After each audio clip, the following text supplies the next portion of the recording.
Estábamos hablando del plebiscito. ¿Qué hacer con la elección de abril? Integrantes del Consejo Asesor COVID-19 plantean revisar contagios de aquí al viernes para tomar una decisión definitiva. Todavía vale decir, está en veremos, pese a que el Ejecutivo se mantiene firme, también los partidos políticos, a que por falta de espacio venidero tendrían, ahora hablamos en condicional, que realizarse sí o sí las elecciones el 10 y 11 de abril. Pero yo en la línea tengo a un querido amigo. Yo recién hablaba de Pelé, recordaba algunas cosas de Pelé, de la infancia de Pelé, los títulos de Pelé, la marca registrada que dejó en las canchas chilenas cada vez que estuvo, los recuerdos imborrables. ¿Y quién es amigo de Pelé? Es a quien tenemos en estos momentos en la línea. Lo tenemos aquí en imagen, en vivo y en directo, desde la capital industrial del Brasil al estrecho de Magallanes, con barba blanca, se parece el viejito Pascuero. Es un amigo muy querido, un periodista de nota, por años chileno, radicado en Sao Paulo. Con él una vez hicimos una carrera de San Silvestre, entre otras actividades compartidas. Mi querido Patricio de la Barra, mi querido Pato, ¿cómo estás, Pato? Gusto de saludarte, pero muy buenos días. Muy buenos días para ti, Vladimiro, querido amigo de largo tiempo, y también para todos tus televidentes, las personas que están ahí en Punta Arenas, en la Radio Polar, escuchándote periódicamente, ¿no? O diariamente, no sé si es diariamente. Diariamente, de 8 a 12, querido bien, compañero. Qué bien. Sí. Me alegro mucho que hayas retornado al micrófono. Cuando usted pretende todavía desafiar a las sábanas, ¿no? Yo ya estoy en pie, estoy trabajando, Pato. Pato, no, solo esta mañana yo en un pincelazo recordaba a Pelé y sus hazañas a propósito de la película que está viendo el mundo entero, y cómo figuras que parecen irreductibles, que nunca se van a morir, que nunca nos van a dejar, son deteriorados y golpeados también por la vida, ¿no? Como lo fue en su momento Mohamed Ali. Te quiero dejar con dos palabras, con una reflexión sobre al Pelé que conociste y al Pelé que tenemos hoy, ya entrado bien adentro en el invierno de la vida. Bueno, la verdad es que Pelé para mí es no existe en estos momentos nadie que lo pueda igualar. Es decir, cuando se hacen estas encuestas de quién fue mejor, yo creo que Pelé está por sobre todo eso, y decir no corresponde responder a ningún tipo de encuesta. Es decir, una persona superior, tanto en el campo de juego como fuera del campo de juego. Es decir, un hombre que consiguió superar una serie de dificultades. Recordemos que cuando era pequeño era lustrabotas, salió de una ciudad muy pequeña, llegó a un gran centro como es São Paulo, Santos, inclusive un equipo que tenía grandes estrellas, consiguió superar todas esas dificultades que tienen los chicos cuando salen de una ciudad menor para una mayor. Llegó a la selección brasileña, fue campeón mundial con 18 años todavía incumplidos, y hizo una larga trayectoria en el fútbol brasileño y mundial. Recordemos que llegó a paralizar guerras en el mundo entero, y a pesar de todo eso que lo rodea a Pelé, yo conseguí en varias oportunidades conversar con él y me dio la mejor atención. La primera entrevista que le hice yo fue cuando estaba grabando una película en Brasil. Fui con Mario Soto, inclusive otro recordado jugador chileno, y nos atendió toda la tarde, paró la grabación de la película, la filmación. Era una película de los Trombadinhas, y bueno, nos atendió muy bien. Y las próximas oportunidades que tuve ocasiones, incluso el Mundial del 82 y antes de conversar con él, siempre se mostró una persona así muy accesible. Es decir, tiene ese blindaje que tienen las grandes estrellas hoy. Parece un jugador y una persona fuera de serie. Recuerdo cuando lo entrevisté ahí en Montevideo, un hotel, tuve oportunidad porque estábamos en el mismo hotel, contando aspectos de su vida pasada. Inclusive comentó también el hecho de que su hijo se haya involucrado en proceso de drogas, estuvo detenido, y una serie de cosas que le sucedieron a Pelé, pero siempre con mucha altura. Es decir, él siempre salió muy bien de todas estos aspectos que le presentaba la vida, ¿no? Tú nombraste, Pato, sí, al pasar a Mario Soto, y hay que decirle a las nuevas generaciones que fue Mario Soto, en 2 palabras. Mario Soto, claro. un crack, vicecampeón de Copa Libertadores con Cobreloa, con la selección nacional de fútbol, mundialista, jugador del Palmeiras de Brasil, ¿no? Exactamente. En otros tiempos. Exactamente, gran jugador y gran persona también. Gran persona. Claro, te decía, y ahora, por ejemplo, aparece esta nueva grabación de este nuevo, llega a ser un documental, en que mezclan a Pelé, lamentablemente, con personas que tienen una visión política del asunto. Entonces colocan a Pelé siempre, le cobran a Pelé que no se haya involucrado, por ejemplo, en aspectos del racismo, o en defensa de aspectos políticos. Por ejemplo, yo recuerdo, Pelé dijo una vez que el brasileño no sabía votar, y lo dijo con justicia, es decir, elige, por ejemplo, a un payaso de circo, o elige a personas que no... El brasileño realmente es un poco irreverente en ese aspecto, y él lo cobró muy bien, pero siempre le colga, y ahí en lo que vimos ahí, hay varios periodistas que son algunos consagrados, muy buenos periodistas, que siempre le ven la visión del otro lado, o sea, obligatoriamente Pelé tendría que pertenecer a un partido político, tendría que defender ideas políticas y una serie de otras cosas que creo que a un deportista de esa categoría, no sé, tal vez le corresponda. Bueno, como lo hizo Sócrates en su tiempo, ¿no? Y hay tantos ejemplos en el mundo, pero uno no lo puede jugar. Yo jugo al Pelé que vi en la cancha, ¿no? Y fuera de la cancha con una humildad realmente desbordante y a ratos conmovedora. Yo me quiero quedar con ese Pelé y no lo quiero involucrar en el comportamiento político que ha tenido en la vida, porque justamente la democracia permite pensar distinto, y aquello tenemos que intentar robustecer. Pato, voy a hablar del COVID contigo, el drama que vive Brasil, ¿no? La responsabilidad que ha tenido Bolsonaro en esto, que no creyó en el COVID, que desafió al COVID, que no usaba máscaras, que ha cambiado no sé cuántos ministros de salud, y muchos le han creído. Y ayer yo veía imágenes de tu ciudad, la que te cobija desde hace tantísimos años, Sao Paulo, también en Río de Janeiro, transeúntes, gentes en las calles, en las favelas, sin máscara. Y la cantidad de muertos, la cantidad de contagiados siguen sumando, transformándose prácticamente ya en un récord mundial. Quiero conocer tu mirada del momento que hoy se vive en Brasil en general y en Sao Paulo en lo particular.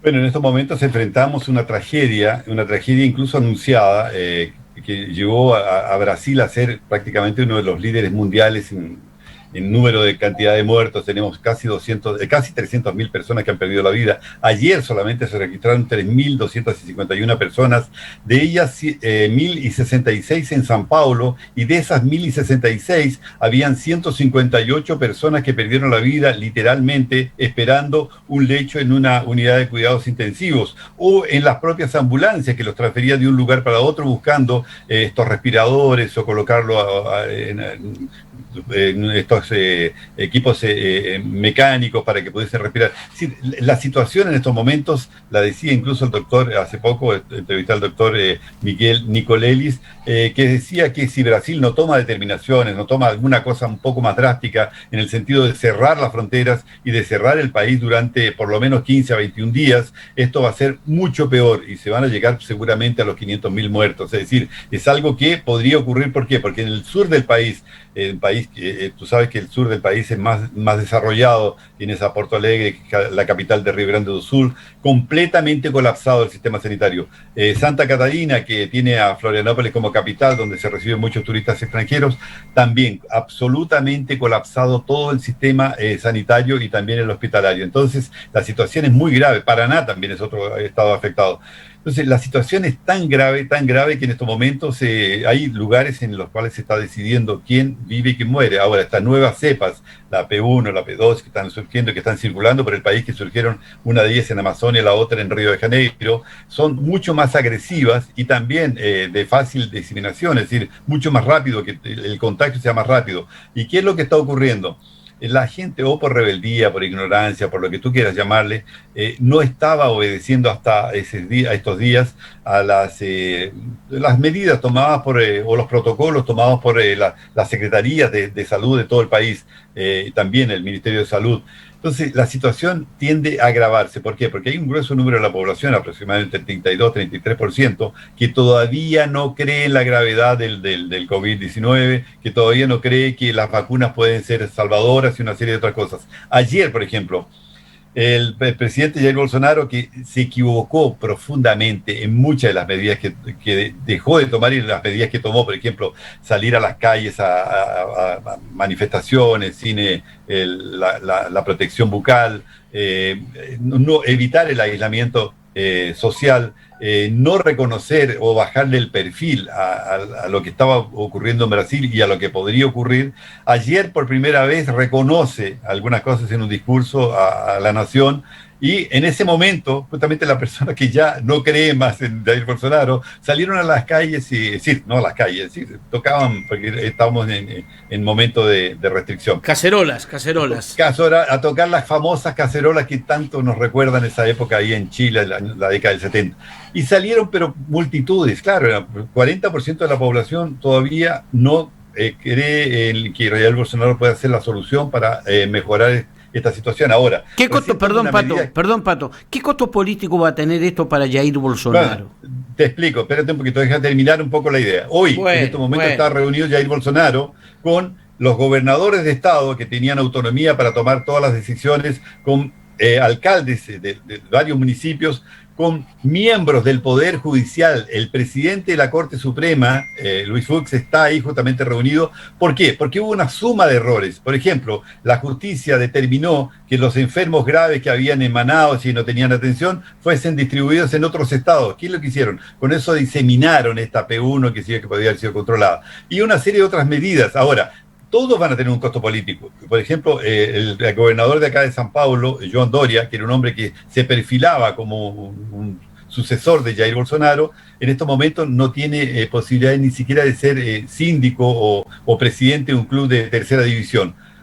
Se desgastó mucho. Jair Bolsonaro se está desgastando en estos momentos. El 56% de la última encuesta indica que él no se manejó bien durante la pandemia. El 44% todavía cree porque esto es un asunto político, es decir, ¿qué es lo que ocurre en el fondo? En el fondo, si tú dejas salir a Bolsonaro, ¿quién va a entrar? Partido de los Trabajadores, que hoy hizo ayer una jugada magistral en el Supremo Tribunal Federal al conseguir la anulación de todos los juicios llevados adelante por Sergio Moro, en una cosa que venía de 7 años atrás, es decir, 5 años después uno de los ministros de la Corte descubre que había un pequeño tecnicismo, que no era el foro que le correspondía, lo trajeron para acá, y la otra, un habeas corpus presentado 7 años atrás, cuando Lula da Silva fue llevado en forma coercitiva, viene a tona ahora, y por 3 votos a 2, incluso en una actuación impresionante de uno de los ministros, consigue virar esto. Incluso a una de las ministras que había sido colocada justamente por Lula da Silva,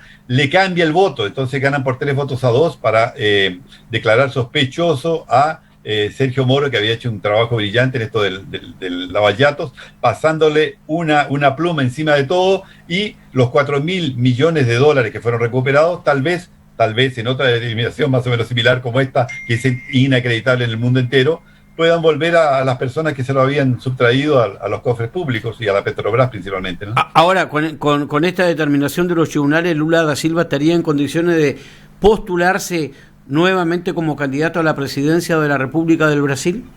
Exactamente. Lo han llevado justamente estos grupos extremistas de izquierda, de derecha, a colocar a Jair Bolsonaro junto con Lula da Silva en un pleito en el 2022. Ahora, lo que resta que en el Brasil, por ejemplo, que surge una tercera vía, pero ya le dieron en la cabeza a Sergio Moro, que era el hombre que se perfilaba como una tercera vía. Y los restantes son João Doria, que ya no tiene ninguna posibilidad, Eduardo Leite, que le está haciendo en estos momentos, como dicen acá, fritado, ¿no? Pusieron una sartén ahí para fritar. Y bueno, no se ve. Entonces, ¿qué es lo que va a ocurrir? O hay una coalición de izquierda que Ciro Gómez no quiere, no acepta, porque él tiene el 11% de las preferencias, tampoco quiere ser vicepresidente de Lula da Silva, o vamos a tener un conflicto serio en que va a haber una interferencia que tendría que haber y lamentablemente tendría que haber en el país, porque no es posible continuar con los demandos, por ejemplo, del Supremo Tribunal Federal. Este no es ni juez, es ministro colocado ahí por Fernando Henrique Cardoso, que se llama Gilmar Méndez, ha cometido las mayores atrocidades que puede tener. Ha soltado, por ejemplo, a miembros del primer comando de la capital, que es la mayor organización criminal, junto con Marco Aurelio Melo, que es otro juez que hace lo mismo, y ha soltado a todos los corruptos que ha podido. Todos los corruptos que llegan a su mano, ¡pum!, los suelta. Entonces, si toman ese tipo de medidas, alguien va a tener que interferir. Yo no sé si el Senado tiene capacidad, porque el Senado también está medio complicado, porque la mayoría de los senadores, diputados, tienen la cola presa ahí, con el rabo preso, con estos procesos de corrupción que ocurrieron en el país, que felizmente han ido disminuyendo. No digo que hayan terminado, porque tú puedes ver ahora que hay procesos de corrupción en la propia pandemia. O sea, es increíble como un gobernador como el de Río, Wilson Weitzel, se ha separado del cargo, le decretaron impeachment. ¿Por qué? Porque desvió dinero enviado por el gobierno federal para enfrentar la pandemia. Es decir, ¿puedes creer tú que puedan desviar dinero de gente que está muriendo ahí a diario? Y que no, es una cosa gravísima. Entonces, Claudio Castro es el vicegobernador, está intentando que la policía no interfiera de forma tan brusca, que sirvió para ocultar un poco todo lo que está sucediendo. Pero esto ocurre en todos los lugares. Es decir, hay un fraude en las vacunas, un fraude impresionante, la gente que pasa por arriba de otro, qué sé yo. Entonces es un país que lamentablemente, si no hay una revisión total, te digo, de los valores, se recompone la moral, la ética, va a ser muy difícil que este país... Pato, sea grande. ¿Cómo ha sido en Brasil el proceso de las vacunas? ¿Qué porcentaje de brasileños se han vacunado? ¿Y si hay credibilidad en las vacunas? Claro, esa es una pregunta importantísima la que hiciste, porque hasta hace poco tiempo atrás apenas el 30% de las personas creían en las vacunas, la Sinovac, que es de procedencia china, y de la otra, de la AstraZeneca, que viene de la India, que es en consorcio con la Universidad de Oxford. Esas son las dos primeras que fueron aprobadas en forma emergencial por la Agencia Nacional de Vigilancia Sanitaria, que es la Anvisa, que lamentablemente ha actuado en forma burocrática. Brasil, inclusive el gobierno federal, compró vacunas en agosto del año pasado. Pero ¿qué es lo que ocurrió? No habían sido aprobadas por la Anvisa, entonces estaba cometiendo un crimen de Jair Bolsonaro, o el gobierno, o el Ministerio de Salud, al comprar estas vacunas. Entonces se le criticaba, ¿cómo va a comprar vacunas si no están aprobadas por la Anvisa? Bueno, después, en marzo, ahora se compraron ya 42 millones de vacunas de la Pfizer, 100 millones de vacunas de la Pfizer, que es la única empresa, el único laboratorio que ha sido aprobado por la Anvisa acá en Brasil en forma regular. Las otras mantienen todavía esta aprobación emergencial. En estos momentos tenemos 14 millones de personas que han recibido entre la primera y la segunda dosis, entre ellos yo, me considero, que fui el viernes pasado y tomé la primera dosis de la Sinovac. Pero había mucha gente que no creía. Entonces, claro, ahora, por ejemplo, el 86% de la población ya comienza a creer en las vacunas y comienza a exigir las vacunas. Comienza a exigir que haya una vacunación masiva, como lo que dijo ayer Jair Bolsonaro, que ya contrató 528 millones de vacunas de diversos laboratorios, incluyendo AstraZeneca, que se va a fabricar acá, la Butantan, que se está fabricando la Sinovac, y una serie de otras vacunas que vienen del exterior. Se contrataron la Sputnik, por ejemplo, que no ha sido aprobada por la Anvisa. La rusa, claro, 42 millones de vacunas están llegando, pero no ha sido aprobada, es decir, no podría ser utilizada en estos momentos. Tenemos la Janssen también, que es otra vacuna que no ha sido aprobada, pero que ya tiene excelente eficacia en el mundo entero y que va a ser implementada acá. Es decir, en estos momentos Brasil cuenta con aproximadamente hasta el próximo mes unos 120 millones de vacunas, pero recordemos que son 214 los millones de personas que tienen que recibir la vacuna fuera de los extranjeros y una serie de otras personas que están llegando diariamente, ¿no? Para terminar, Pato, te voy a dar una noticia que a lo mejor no es buena, ¿no? Por los afectos, por el cariño, lo comentaba también durante esta mañana, pero aquí en Magallanes muy poco puede decir el nombre de Víctor Hugo Morales. Víctor Hugo Morales fue internado ayer por la tarde a un sanatorio en Buenos Aires, a muy mal traer, producto precisamente de lo que conversábamos, el COVID. Y yo hablaba de la importancia que ha tenido Víctor Hugo Morales en las comunicaciones, no solamente de Argentina, de Uruguay, del continente, un tipo culto, amigo de la ópera, ha escrito mucha literatura, un tipo ampliamente conocido con el que tuvimos oportunidad de compartir en tantas y tantas jornadas y en tantos lugares del mundo. Solo yo decía desde acá, y estoy seguro que tú te vas a unir también a aquello, transmitirle nuestras mejores vibras, nuestros mejores deseos para que una figura tan importante en el periodismo latinoamericano salga adelante en tan difícil circunstancia. Por supuesto, nos sumamos a las buenas energías que podemos brindarle a Víctor Hugo Morales, un hombre que surgió ahí en Uruguay, que se fue y triunfó en Argentina, y al cual, claro, todos conocemos, es un referente del periodismo y también de la locución. Me imagino que tú te habrás, de una cierta forma, inspirado en algunos momentos en Víctor Hugo Morales. O él se inspiró en mí, O él sí, pero bueno, puede ser también, claro. Yo creo que sí. Yo creo que es más fácil. Pero también, claro, nos preocupamos con él y con otras personalidades que en estos momentos están sufriendo justamente con el COVID. Aquí tenemos 3 atletas de punta que podrían haber ido a la Olimpiada, que lamentablemente están a muy mal traer. Es decir, hay en estos momentos una joven de 22, 23 años, que es una atleta destacadísima, que también está sufriendo en estos momentos en una unidad de terapia intensiva, y otros 2 jóvenes. Es decir, en estos momentos tenemos una serie de personalidades que están lamentablemente sucumbiendo, actores importantísimos acá en Brasil, que seguramente los deben haber visto en estas telenovelas o en películas. Lamentablemente este virus es muy terrible. Te digo, el virus más democrático que he visto en mi vida, porque ha atacado inclusive a exgobernadores. Por ejemplo, hubo un gobernador que no creía en Goiás, que no creía en el virus todavía, y falleció lamentablemente en una ambulancia cuando era transferido de un hospital para otro para buscar un lugar en una unidad de terapia intensiva. Lamentablemente estamos atravesando, Vladi, un periodo así muy, muy triste, en que afloran, claro, la solidaridad, los buenos sentimientos y una serie de otras cosas de las personas, pero también afloran aquellas otras cosas que son terribles, como ayer, por ejemplo, una chica del Partido de los Trabajadores conmemorando la muerte de un senador de la República que era favorable a Bolsonaro, el Mayor Olimpio, uno de los 2 senadores de San Paulo, que fue electo con una amplia mayoría, aproximadamente 60 millones de personas lo votaron.